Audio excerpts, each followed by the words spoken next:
Change the color to blue. Change the color to blue. Ayan, ito.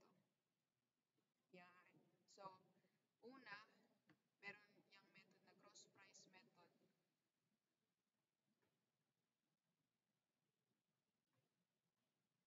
Pangalawang method ay net price method.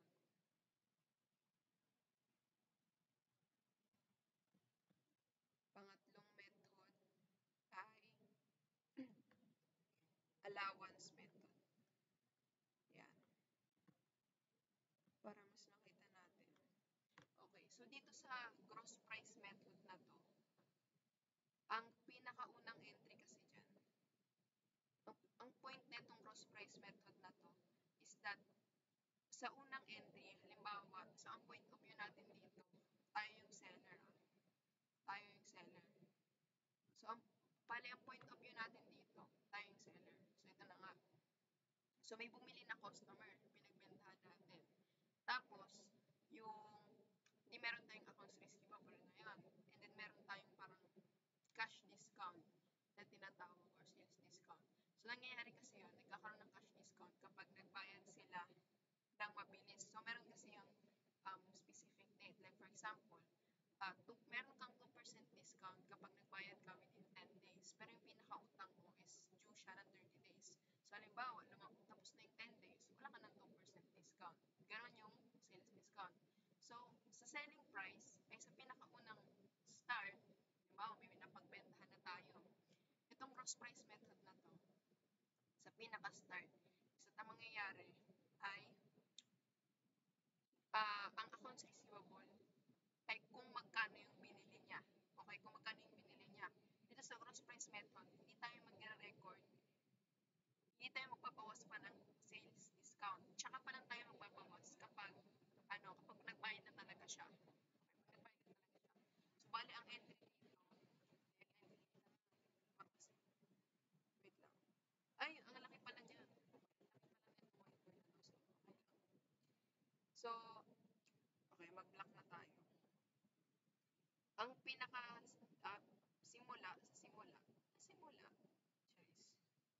simula, pag napagbentahan na, ganyan ang entry niya. Okay. Entry. Ito ba yan? Accounts receivable.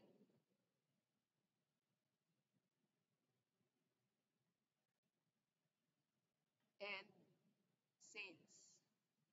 So, ang pinaka-entry lang niyan ay kung magkano nga ba yung pinaka-presyo. So, halimbawa, dito kasi sa book, ang example, dito, sa book, ang example ng cash discount dito, sabi daw, merong list price na 100,000.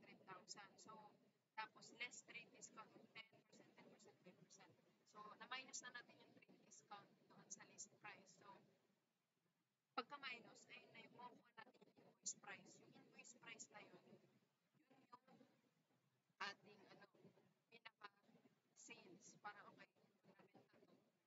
Ito na yung pinaka-sales. So, hindi ka pa minus dito ng discount kasi wala pang discount. Bale, ito yung babayaran ng customer. Bale, mamamayusan lang yun. Mababawasan lang yun kapag nagbayad siya within 10 days. So, bale, ang mangyayari ito. So, 76. Ito yung mababawasan lang ito kapag nagbayad na talaga siya. Ganyan yung atake ng cross price method. So, dito naman tayo sa net price method. So, simula, ang atake nito, minaminusan na agad. Minaminusan na agad ng cash discount tong net price method na to. So, bali, ang mangyayari, halimbawa ito, accounts receivable. Accounts receivable. Tapos, sales. Bali, accounts receivable na sales, bawas na dito yung 2% discount. So, i-compute natin yan ngayon. Okay, i-compute natin. So, ito, bali, halimbawa dito sa problem, may 2% discount siya pag nagbayad siya within 10 days. So, let's say, nagbayad nga siya. And yun yung rule ng net price method. So, ang computation ganito, 76,950 times 2%. So, magkano yung sagot dyan? Ang sagot, 1539. So, itong 1539, ima-minus mo dito sa 76,950. So, ganyan, 76,950 minus 1539. Ang sagot, magkano? 75,411. So, ibig sabihin, pag yung customer na yun, nagbayad siya within 10 days, ito na lang yung babayaran niya, yung is na ito. Gets? So, edi ayun yung ilalagay na natin dito. Kasi yun nga yung rule ng net price method. Okay. Ano ba yan? Ganyan. So, yun yung rule ng net price method. Ibabawas mo na agad yung cash, yung sales discount, kahit na wala pa naman kasi siguro kung magbayad siya. So, magkakaroon naman tayo ng entry dyan kapag nakapagbayad siya o hindi siya nakapagbayad. Ganun. So, ganyan. Balik, ganyan yan yung atake niya. Yung net price method and allowance method, magkaparehas lang sila na may binabawas sa pinakaunang entry, yung kapag may napagbentahan ka. Yung gross price method yung naiiba. Dahil nga itong gross price method is kung magkano yung pinaka-invoice price, yun na yung accounts receivable, pati yung sales. Hindi, tsaka lang babawasan ng sales discount kapag nagbayad na yung customer. While ito, net price method, pati allowance method, bawas na agad. Okay, bawas na agad. So, magkano to? So, anong entry kapag allowance method? Ang entry niya ng allowance method, dito sa allowance method, yung accounts receivable mo, ganun pa din yung presyo, yung yung value niya. Kung hindi mo minus lang itong accounts receivable, bali yung accounts receivable nito, buo siya. So, ang gagawin mo kasi dito, yung sa allowance method, yung sales, ayun yung net price na lang. So, bali, ang gagawin mo sa sales, hindi ganito yung sales. Hindi ganyan. Hindi ganyan yung presyo ng sales na invoice price. Kundi, ima-minus mo na agad yung discount. Parang kagaya nito. Parang kagaya ng ginawa mo dito. So, bali ganyan. So, 76,950, yung invoice price, minusan mo na agad ng 2% discount. E di, yung 2% niyan, 1,539, minus mo sa 76,950. Itong 75,411, ayan yung sales mo. Kasi, ayun nga yung sales mo. E di ganyan na. Ngayon, magkakaroon ka ngayon ng tinatawag na allowance for sales discount. Ganon. Ganon ang atake nitong allowance method.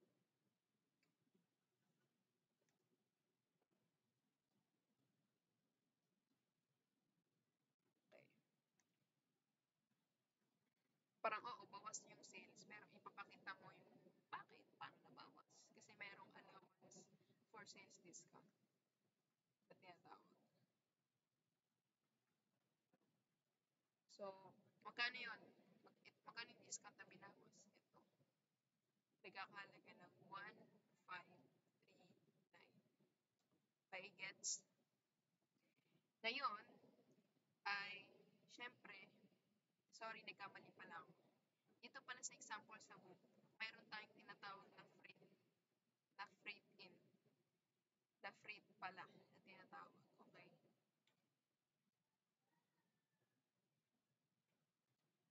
So, sorry, dito kasi sa book, ganda yan, pero ganda yung itsura. Tama yan. Okay, tama yung process na to. Pero kasi dito kasi sa book, ang example dito sa book, meron tayong FOB shipping point. Kapag FOB shipping point, meaning, kapag dumating na yung product doon sa shipping point, ang mangyayari, kay buyer na yun, buyer yung magbabayad ng, si buyer na yung may-ari, si buyer yung magbabayad ng shipping fee. Ngayon, FOB shipping point, freight prepaid kasi yung example sa book. Bali, ang nangyari, si seller muna yung nagbayad ng shipping fee ng product. Pero, si customer, babayaran niya yun. Babayaran niya si seller. Kung magkano yung binayad ni seller. Yun yung ibig sabihin ng freight prepaid. So, bali dito kasi, dahil nga nagkaroon tayo ng freight prepaid na mangyayari, hindi yan yung accounts receivable. Nadagdagan pa yan. So, tandaan, ang freight, kapag mag-record tayo ng freight, cash lang yan. Cash yung record. Hindi ka mag-record ng freight, na title, hindi. Cash. So, nagbayad sa seller na 2,000. So, i-add mo yan dito sa accounts receivable. So, magiging ano na to? 78,950. Magiging 78,950 na yan. Then, same dito sa ating net price method. Tama to tama yung process na yan. Pero, ina-assume lang natin na dahil nga sa problem, meron tayong free dito. So, yung cash na 2,000, isama mo dito sa accounts receivable. 75 magiging 77. Tama ba? Isang kalki ko muna. Baka mali yung pinagagawa ko. Okay, tama. And then, dito na tayo sa allowance method. So, ito nga, meron na naman tayong binayaran. Meron pa din binayaran na freight. FOB shipping point, freight, free pay. So, ipag-plus mo to lahat, yun yung amount na accounts receivable. Meaning, ang accounts receivable natin, hindi natin yan pabawasan ng sales discount. Dahil nga, meron tayong allowance for sales discount. Gets? Pero, ayun nga, at the end of the day, yung gross price method, wala ka pa rin ginalaw dyan. Kung ano yung accounts receivable yung sales, nagsimula, yun pa din yun. Mabawasan lang yun kapag nagbayad na yung customer within the discount period na tinatawag. Halimbawa, 10 days, kailangan mo nagbayad para ma-avail ng discount. Pag nagbayad siya within 10 days, doon ka pala mag-record. Pero dito sa net price method and allowance method, ibabawas mo na. Magkaya pa lang ng process. So, ipagpa-plus mo yung lahat, 75 for 11 plus 1,539 plus 2,000. So, 78,950 ang ating total na accounts receivable. Ganyan siya. And then next naman, ay kapag, dilitin na natin to. Okay. Paano na ang process kapag nagbayad within the discount period? Okay. Nagbayad siya within the discount period.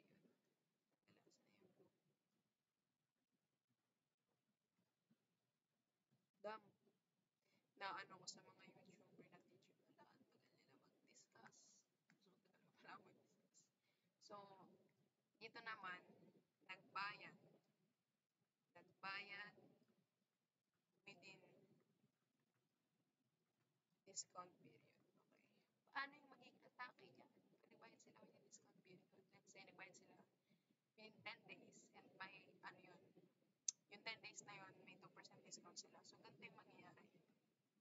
Kapag cross price method, ang atake niyan, ganito. So, syempre, babayaran nila yung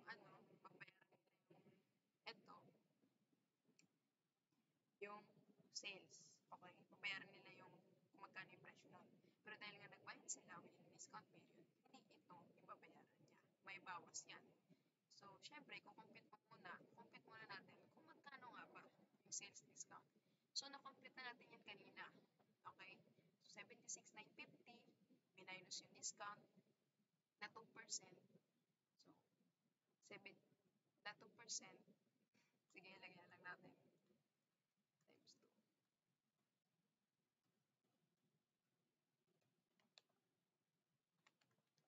Times 2. So, meron tayong 1,539 discount.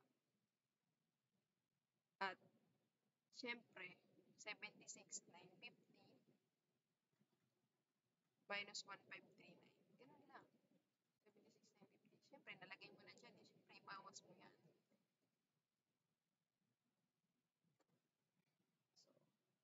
So, 76,950 minus 1,539. So, ang pinaka-cash na binayaran niya lang ay 75,411. Okay? Ay, nangyari. Pinaka-cash na binayaran niya lang ay 75,411. So, ganyan. And ang accounts receivable natin ay ganun. Okay, alright. Wait. Hindi lang ito yung cash na babayaran niya pala. Kasi may 2,000 pang binayaran yung seller. Which is, syempre, babayaran niyo ng customer. Dahil nga, siya magbayad nun ng freight. So, 75,411 plus 2,000. 77,411 ang kanyang total na binayaran. And then, accounts receivable ay 78,950. So, tayo ay balance na. Okay, balance na yan. Next, dito naman tayo sa ating net price method. So, dahil nga nagbayad ng discount period, ang kaganapan dyan, dahil nga na-minus na natin yung sales discount sa accounts receivable, ang gagawin na lang natin sa pag-record ay ganito. So, i-record natin yung cash na ibinayad ng customer. So, ang binayad ng customer na cash ay okay. So, kapag nagbayad din ng discount period, i-record mo na lang yan as ganito, as nabayaran niya na. Kasi nga, syempre, babayaran niya yung kung magkano yung halaga ng na may minus na yung discount and yung premium. 75,411 plus 2,000. So, kung entry niya, ganyan lang. 77,411 kasi pinag-plus mo itong dalawa. Then, accounts receivable.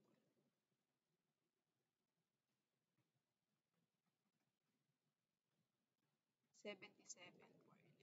Ganyan lang ang entry. Okay? Next naman, kapag naman allowance method, kapag nagbayad na within the discount period, paano yun? So, ganito. So, cash, syempre, dahil nga meron tayong, okay, so dahil nga meron tayong allowance for sales discount, syempre, lalagay mo dito yung 75,411 na kung magkano yun, minus sales discount, pati yung cash na free din. So, 77,411. Ngayon, i-debit na natin itong allowance for sales discount dahil nga, bayad na yung ating accounts receivable. So, wala na yan. Kaya, i-debit na natin yan. Dahil normal balance niya na i-credit.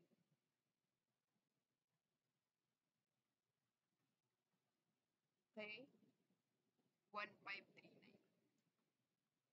Ayan. Next, ay i-add natin itong, i-add tuloy, i-add natin itong accounts receivable dahil nga, i-credit na natin dahil na-receive na natin. 78,950. Ayan. Okay, check natin baka mali.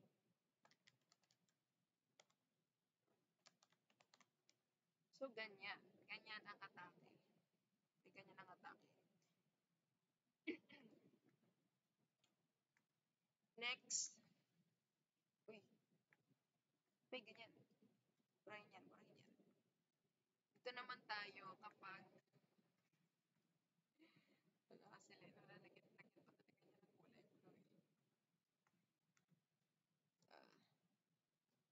Lagyan pa natin ng okay. Kapag nagbayad after, tsaka siya nagbayad after discount period, meaning wala na siyang discount. Discount period. So, mangyayari, nagbayad siya after discount period na. So, wala na siyang ngayon, wala na siyang discount. So, dahil nga dito sa cross price method, so sa simula, hindi naman tayo nagbawas, di ba? Hindi naman tayo nagbawas ng discount. So, ito na talaga yung pinakababayaran niya. Ayan na yung babayaran niya, wala siyang bawas dyan. Kasi nga, wala na siyang discount eh. So, ang pinakabayaran niya, so cash, itong 2,000 plus mo itong 2,000 paid into ito yung halaga ng babayaran niya. So, 76,950 plus 2,000. So, 78,950. Ganun lang. 78,950 plus accounts receivable. Ganun lang siya. Kasi nga, wala ka ng discount na ibabawas. Kasi nga, lumampas na siya sa discount period. Ayan, tapos na. Next, dito naman sa price method. Paano yan?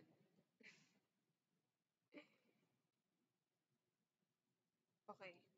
So, ganito. Dahil nga, sa simula, ina-expect mo na makakapagbayad siya doon sa discount period. Dahil nga, minus na eh. Minus na doon sa accounts receivable. So, bale, dahil nga minus na doon sa accounts receivable, pati sales, ibig sabihin, sa unang entry, nakabawas na doon yung discount. Paano yun? Nakabawas na yung discount. Hindi nga siya nagbayad doon yung discount period. So, ang gagawin mo, ibabalik mo to. Ibabalik mo yung discount na binawas mo. So, ganito mangyayari niyan. Kapag after the discount period. Ganito yan. Una mong gagawin, magkakaroon ng account na sales discount forfeited. And yung sales discount forfeited na yun, ma-add yun sa ating profit or loss section ng comprehensive income. So, ang mangyayari ganito. Bale, cash. Tapos, sales discount. So, ayan yung cash. So, ang pinakababayaran niya ng cash ay dahil nga diba 77 for 11, 75 for 11. Magkano nga ba yung magkano ba yung, diba, bawas na dito yung discount. Magkano yung na-compute nating discount? Nung una. Diba 76,950 yan? Ito yung discount to. Yung 1,539. Ayan yung discount. So, i-add na natin yan. Ayan yung magiging sales discount forfeited. Ayan yun. Ayan yung magiging So, bale, yung sales discount forfeited, i-add natin ito. Hindi naman siya nagbayad. Tapos, accounts receivable.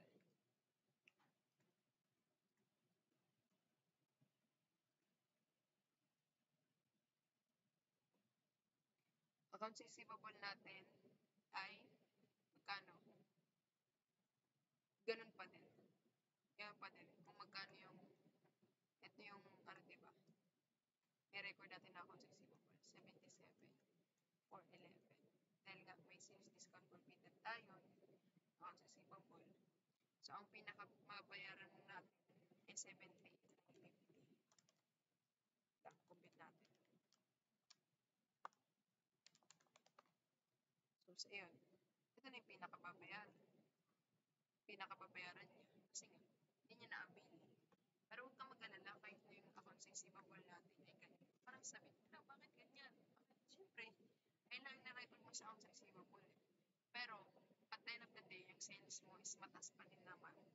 Kasi nga, hindi naman understated yung sales mo. Dahil i-add mo naman ito. Hindi understated yung revenue mo. I-add mo sa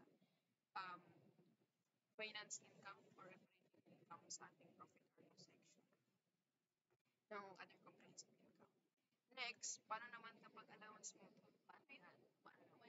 So, ang mangyayari naman dito, ang entry nito, bali magkakaroon tayo ng allowance for sales discount. Magkakaroon din tayo ng sales discount forfeited. Kasi, kung pansin nyo, itong sales discount forfeited na to, pansin mo, itong sales discount forfeited na to, para lang to sa net price method and allowance method. Bakit? Kasi ibig sabihin ng sales discount forfeited, ito yung sales discount na nabawas mo na nung una na idadagdag mo ulit. Dahil nga, hindi naman sila na-avail ng customer. Meaning, binawas mo na, hindi naman nila na-avail eh. Kaya, idadagdag mo ulit yung discount na yun. While hindi applicable tong sales discount forfeited dito sa gross price method. Bakit? Bakit hindi applicable? Dahil itong gross price method, sa simula, ang nirecord niya lang yung pinaka-price. Ang nirecord niya lang yung pinaka-price ng sales, kung magkano yung pinaka-benta ng product. And ayun din yung accounts receivable. Bali, ang atake nito, tsaka lang siya magbabawas kapag nagbayad talaga yung customer within the discount period. So, halimbawa, nagbayad siya within the discount period.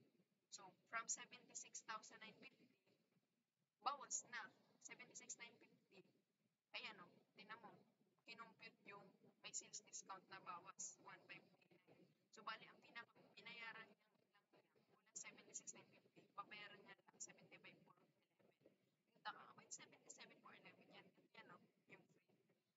pero ang pinaka-binayaran niya lang, imbis na 76,950, 75,411. Dinagdagan lang na itong frame nito. Pero, gets mo ba yung point? Ang point ng sales discount for fitted ay idagdag yung discount na nabawas mo na. Pero dito sa gross price method, walang ganun. Dahil nga, tsaka ka palang bumabawas kapag nakapagbayad talaga yung customer within the discount period. Kaya, kung halimbawa, hindi sila makapagbayad after discount period, wala kang ibang gagawin. Gagawin mo lang, i-record mo yung yung bayad nila, yung walang discount. So, bali ito, 76,950 na sales, and then yung freight, pag-plus mo to, kung ano yung accounts receivable, hindi yung ipabayad nila na cash. Kasi nga, wala silang discount eh. Ngayon, dito sa allowance method, ganun din siya. Magkakaroon ng sales discount for fitted. Bakit? Di naman binawas sa accounts receivable. Tingnan mo, binawas sa sales. Binawas sa sales dahil nga, meron tayong allowance for sales discount. Itong allowance for sales discount na to, binaminus to sa accounts receivable. Okay. So, ang mangyayari ganito. Kapag hindi nagbayad na sila after the discount period, syempre, mangyayari, cash. Syempre, magbayad sila ng cash. And then, allowance, dahil nga wala na yan, binayad mo na yan eh, binayad mo, ano natin, itong allowance for sales discount, kakancel mo na to. Wala na yan. Then, magbabayad na siya. Allowance for sales discount, naka-debit. So, post allowance for sales discount, cancel na yan. Wala na allowance for sales discount. So, ang allowance for sale discount, magkano? 1,539. Okay, 1,539. 1,539. Ngayon, magkano yung ano?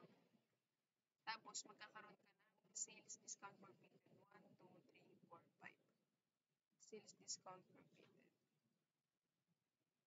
Kasi, i-add back mo to doon sa sales na binawasan mo. Saan yun? Yan o. Binawasan mo. Imbis na ganyan yung halaga niyan, binawasan mo ng discount. Kaya, mayroon kang account na ganito. Kasi nga, nadagdagan mo yung sales, then binawasan mo. So, magkakaroon ka ng sales discount for fitted na 1,539. Add back mo yan. Add back mo yan. Ngayon, accounts receivable. Dahil nga, accounts receivable natin, magkano? Magkano yung accounts receivable?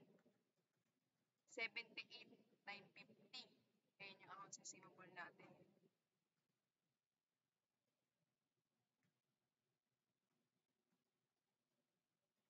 Yan. 78,950. Ngayon, magkano yung ibabayad niya ng cash? Ganun din. 78,950.